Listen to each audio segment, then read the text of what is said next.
Halo, selamat datang di channel Exploring Herbal. Ilmu herbal itu terus berkembang dengan penelitian yang dilaksanakan setiap saat di seluruh belahan dunia.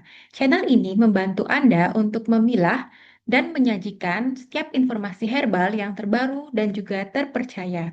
Tonton setiap video secara rutin dan lengkap sampai akhir. Semakin banyak Anda menambah ilmu, maka semakin paham Anda tentang penggunaan herbal yang ilmiah dan juga rasional. Selamat menyimak. Kalau Anda lagi di Bali, pasti pernah lihat kan minuman hijau yang satu ini? Nah, kali ini kita akan bedah tuntas kisah seru di balik minuman ini. Namanya Loloh Cem-Cem. Dan jangan salah, ini bukan cuma sekedar minuman kesehatan biasa loh. Ini tuh sebuah ramuan yang kaya banget sama sejarah dan jadi bagian dari identitas budaya Bali. Coba deh bayangin rasanya. Ada asam dari asam Jawa, manis dari gula aren, terus ada sensasi pedes-pedes dikit dari cabai, plus sentuhan asin. Wah, semuanya jadi satu dalam sekali teguk. Rasanya kompleks, tapi seger banget. Nah, pertanyaannya, dari mana sih asal-usul ramuan kuno ini?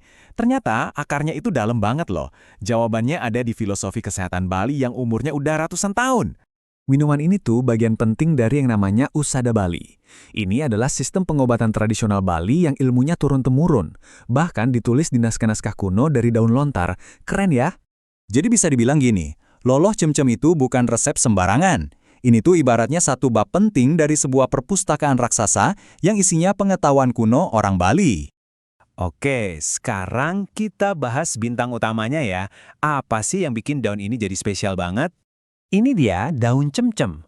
Orang-orang sering menyebutnya apotek alami. Dan julukan ini bukan tanpa alasan loh, karena memang hampir semua bagian tanamannya punya khasiat obat. Kalau kita bedah isinya, daun cem-cem ini kayak punya tim superhero sendiri. Ada flavonoid, si perisai antioksidan buat sel tubuh kita.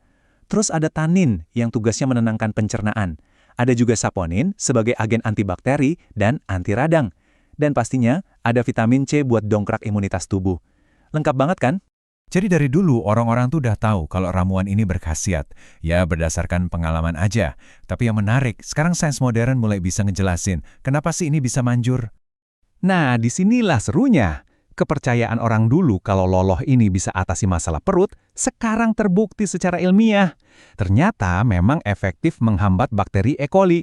Ini bukti nyata gimana sains modern justru memperkuat kearifan lokal yang sudah ada sejak lama. Dan ternyata, di mana daun ini tumbuh itu penting banget. Coba lihat deh, daun cem-cem yang dari dataran tinggi di desa Penglipuran, itu aktivitas antioksidannya bisa 2 kali lipat lebih kuat dibanding yang tumbuh di daerah pesisir. Beda banget kan? Dan ini bukan minuman yang diminum sesekali aja ya. Buat lebih dari separuh masyarakat di Penglipuran, minum loloh ini tuh udah jadi ritual harian. Tujuannya yaitu buat jaga kesehatan dan kebugaran. Pertanyaannya sekarang, gimana caranya resep kuno kayak gini bisa tetap eksis, bahkan berkembang di zaman modern? Perjalanan Lola Cem-Cem ini keren banget loh. Awalnya cuma resep rumahan yang dibikin di dapur, terus jadi minuman kemasan botol yang praktis. Nggak berhenti di situ, dia jadi minuman selamat datang resmi, dan sekarang bahkan udah ada inovasi jadi permen jelly. Kreatif banget kan? Momen pentingnya itu di tahun 1993. Nah, di tahun inilah Desa Penglipuran secara resmi menetapkan loloh cem-cem jadi minuman selamat datang buat turis. Dari sinilah loloh cem-cem jadi bagian yang nggak terpisahkan dari identitas pariwisata Bali. Inovasinya nggak berhenti sampai di situ. Sekarang teknologinya makin canggih. Ada yang pakai ekstrak nano biar nutrisinya lebih gampang diserap tubuh. Produknya juga macam-macam. Ada yang bubuk instan, ada permen jelly fungsional. Ini benar-benar bukti nyata kalau tradisi dan masa depan itu bisa jalan bareng. Nah, kutipan ini pas banget buat merangkum semuanya. Loloh Cem-Cem itu ibarat jembatan. Jembatan yang menghubungkan kearifan masa lalu dengan kebutuhan kita di masa depan akan kesehatan yang alami. Kisah loloh cem-cem ini jadi pengingat buat kita semua ya, kalau dalam tradisi itu tersimpan banyak sekali kearifan. Jadi, ini mungkin bisa jadi bahan renungan buat kita. Kira-kira, kearifan kuno apa dari budaya kita masing-masing yang sebenarnya lagi nunggu buat ditemukan kembali?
Demikianlah pembahasan video kali ini.